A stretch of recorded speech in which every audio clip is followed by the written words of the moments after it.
Assalamualaikum warahmatullahi wabarakatuh. Saya Muhammad Aryadi, peserta pelatihan dasar CPNS golongan 3, angkatan 14, kelompok 3. Pada video ini, saya akan memaparkan sebuah storybook tentang kesiapsiagaan bela negara. Apa yang dimaksud dengan kesiapsiagaan bela negara? Kesiapsiagaan bela negara merupakan aktualisasi nilai-nilai bela negara dalam kehidupan bermasyarakat, berbangsa, dan bernegara sesuai peran dan profesi warga negara demi menjaga kedaulatan negara, keutuhan wilayah, dan keselamatan segenap bangsa dari segala bentuk ancaman yang pada hakikatnya mendasari proses nation and character building. Untuk mengaktualisasikan nilai-nilai bela negara dalam kehidupan sehari-hari, kita tidak harus melakukan hal-hal yang besar, tetapi bisa dimulai dari tindakan-tindakan atau aksi-aksi yang sederhana, antara lain, nilai cinta tanah air dapat ditunjukkan dengan bangga memakai produk buatan dalam negeri. Nilai sadar berbangsa dan bernegara dapat ditunjukkan dengan menaati peraturan lalu lintas dan menggunakan masker ketika berinteraksi dengan orang lain selama pandemi COVID-19. Nilai setia pada Pancasila sebagai ideologi negara dapat ditunjukkan dengan rajin beribadah menurut agama dan kepercayaan masing-masing. Nilai rela berkorban untuk bangsa dan negara dapat ditunjukkan dengan membantu saudara-saudara kita yang mengalami kesulitan. Dan nilai kemampuan awal bela negara dapat ditunjukkan dengan menerapkan pola makan yang sehat dan rajin berolahraga. Untuk membentuk sikap dan perilaku bela negara yang positif, kita harus benar-benar mengetahui dan memahami nilai-nilai yang menjadi dasar dari bela negara itu sendiri. Dan untuk menunjang sikap dan perilaku bela negara, seseorang harus memiliki kesiapsiagaan jasmani dan kesiapsiagaan mental. Kesiapsiagaan jasmani merupakan serangkaian kemampuan jasmani atau fisik yang dimiliki oleh seseorang. Kesiapsiagaan jasmani juga bisa diartikan sebagai kegiatan atau kesanggupan seseorang untuk melaksanakan tugas atau kegiatan fisik secara lebih baik dan efisien.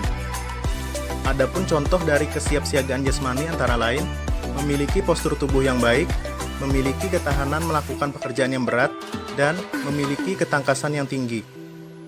Kesiapsiagaan jasmani perlu selalu dijaga dan dipelihara, karena dari kemampuan fisik atau jasmani yang baik, kita bisa mendapatkan manfaat, yaitu kemampuan psikis yang juga baik. Jadi, dapat disimpulkan bahwa dengan memiliki kesiapsiagaan jasmani yang baik, di saat yang sama, seseorang juga akan memperoleh kesiapsiagaan mental. Kesiapsiagaan mental adalah kesiapsiagaan seseorang dengan memahami kondisi mental, perkembangan mental, dan proses menyesuaikan diri terhadap berbagai tuntutan sesuai dengan perkembangan mental atau jiwanya, baik tuntutan dalam diri sendiri maupun dari luar dirinya. Seseorang dapat dikatakan memiliki kesiapsiagaan mental jika dirinya mampu menerima dan berbagi rasa aman, kasih sayang, kebahagiaan, dan rasa diterima oleh orang lain dalam melakukan berbagai aktivitas.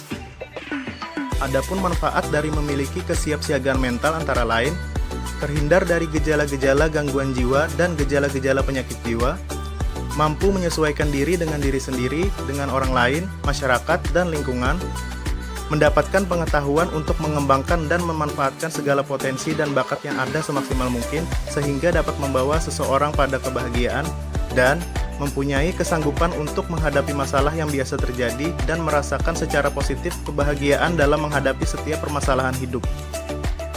Agar mampu memberikan pelayanan yang prima, seorang ASN tidak hanya dituntut untuk memiliki kesiapsiagaan jasmani dan kesiapsiagaan mental, tetapi juga sikap disiplin.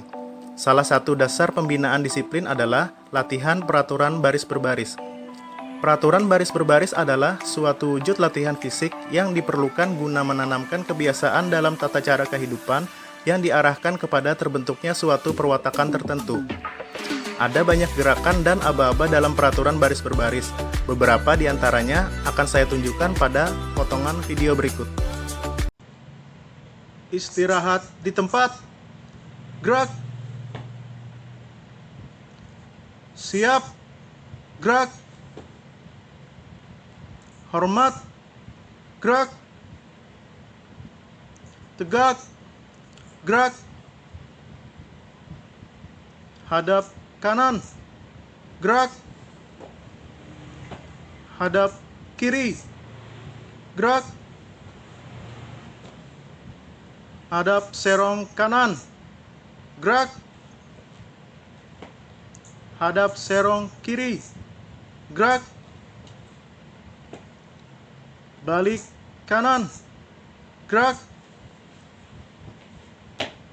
Balik kiri, gerak.